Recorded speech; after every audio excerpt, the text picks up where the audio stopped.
So we begin by taking the backpack, putting it on our back. First thing to note about the RQ-11 backpack is that it does not function as a normal backpack. See here that I'm trying to add items to it from my vest. It has no storage capacity whatsoever, so you cannot use it to store ammo. To interact with it, what we have to do is we have to take it and we have to drop it on the ground, like so. Appears on the ground. Then walk over to it, look at it, and you'll get a small thing right there that says assemble RQ-11B. Play out a small animation, and we can watch that go. As with the RQ-11A and Arma 2, you'll see that it animates itself, assembling. We can, however, now pick up both it and the ground station. In Arma 2, the version of this, the ground control station was with us magically at all times. They also appear on our person now. It's a nice little feature. I've also seen a video posted by Feint, the mod maker, of the bolts absorbing a bolt impact and actually falling apart.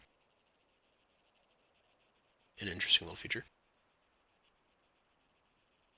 So let's get this underway. RQ-11 is a micro UAV currently in use by the U.S. military forces, various branches.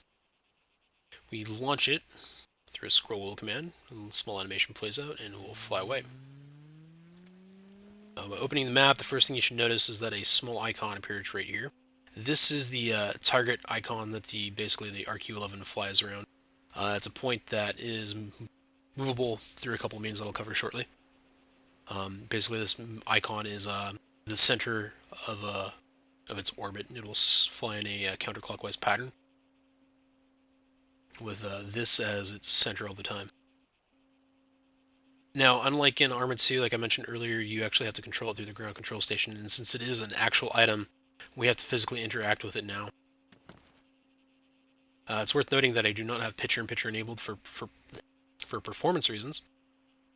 So the minicam feature, which would give a small live feed of it in the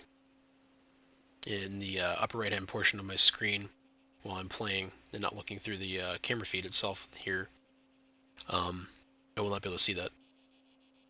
So these are the basic commands that if you've played the Arma 2 version of the RQ-11 mod, you will find familiar. Anyway, let's get the RQ-11 underway and going towards its target. It'll automatically bring you to the map screen. Left clicking allows me to place the target indicator in a new spot. As we zoom out, we will see that the RQ-11 automatically will begin to move towards it. The Greyhawk, for reference, is at a holding pattern about a click to the south of the military hill at 500 in altitude.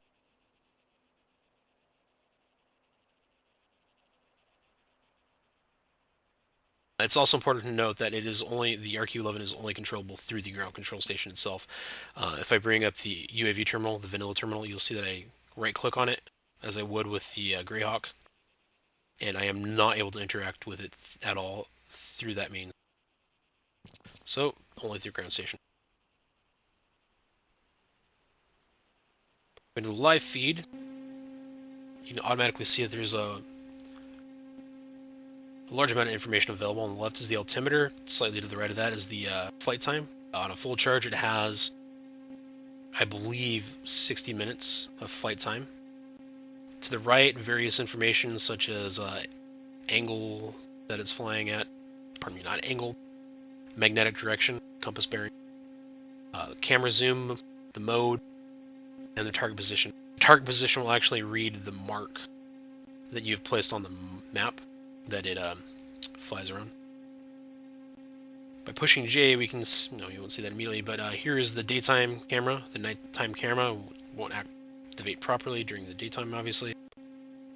FLIR white hot, FLIR black hot. Those are the various means of various cameras that you have available to you. As we approach the target, we're going to increase the target radius and target altitude that we can fly this at.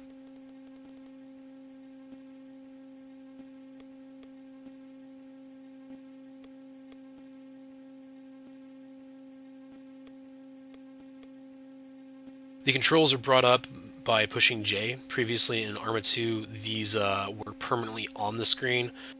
Feint, however, decluttered the HUD that you have for the camera feed, and it looks much better, I would have to say.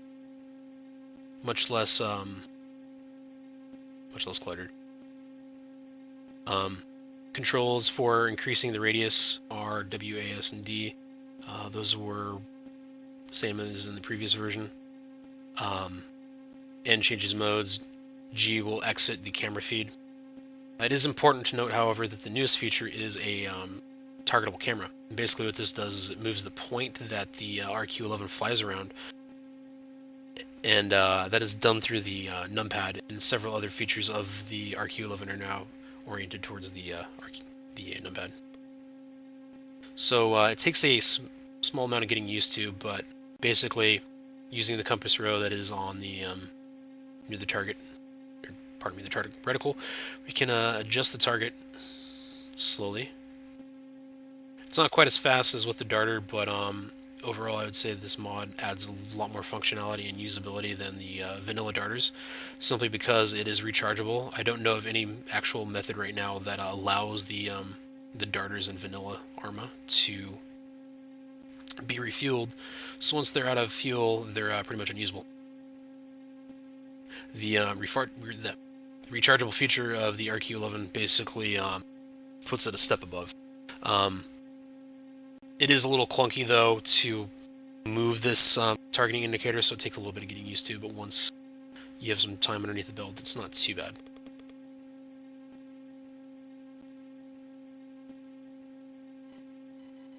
Zooming in, we can see that there is a small artillery battery here, with an ammo dump nearby and a couple of vehicles and some infantry in the area.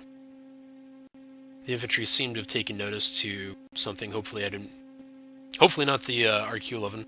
In the past, it functioned as a bird, I believe, so it was not actually interactable or detectable by enemy ground forces. We'll shortly see if that's the truth.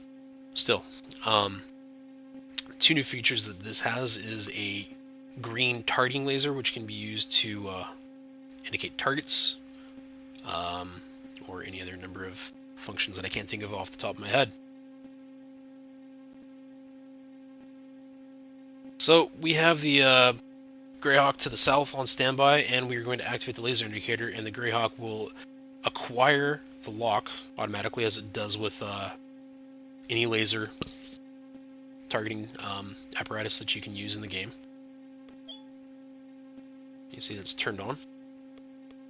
Switch to flare to watch this, get a nice little view. These are just some targets that are unmanned right now that I threw down for a quick little mission. And we are back into the live feed of the RQ-11. The Greyhawk is turning inbound right now as we speak for an attack run, hopefully. Appears the enemies are firing on the incoming Greyhawk, so let's hope that we have bomb release. Goes, you can see it tracking in. And success.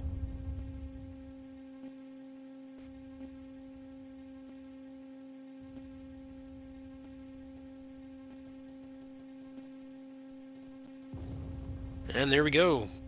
Bomb released on the second target. The anti-air threat is down, and so are the artillery vehicles. What little remains is only some sporadic infantry. Now, to get the RQ-11 to land, all I have to do is look at the ground control station, scroll wheel. We have the option to auto-land. One of the nice features of this is that it will return relatively close to our person. It's a small distance away. When it actually does land, it will emit a audible chirp in case you have no eyes on. And at nighttime, it will have a IR strobe effect.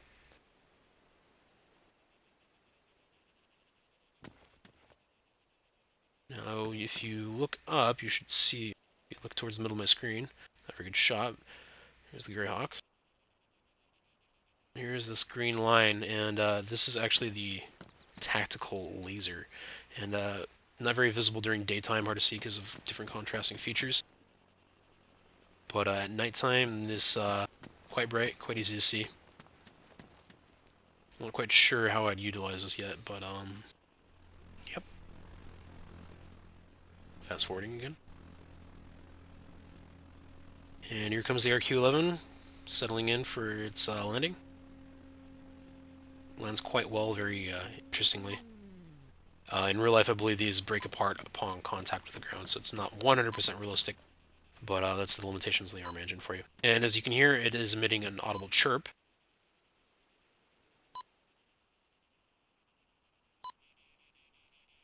You can disable that by strobe reset. And we can also recharge the battery. It recharges quite quickly. Has about 10 minutes of flight time on it right now. We can see that it is already recharging at a pretty decent speed. Already up to 80. So we're waiting for the battery to charge. Here is one of the features that is somewhat handy. By pressing M while in flight, you can actually designate positions that the RQ-11 is currently targeting. This was the original place that we engaged position, the artillery position, and this is the position of the destroyed AAPs. And now we'll check the battery. Unfortunately, it can't be disassembled while it is charging, so keep that in mind. Battery level, 100.5%.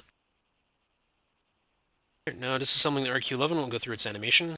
The ground control station, as you can see, is no longer in sight, and the RQ-11 itself appears on our back again as a backpack. Unfortunately, since it doesn't have any carrying capacity, it can create some minor logistical problems for groups taking it out of the field. It's something to weigh and consider when using this. But I think the trade-offs are fairly positive for what you gain in capabilities and performance over the vanilla UAVs, the Darter specifically. Anyways, hopefully this has helped, and thank you for watching.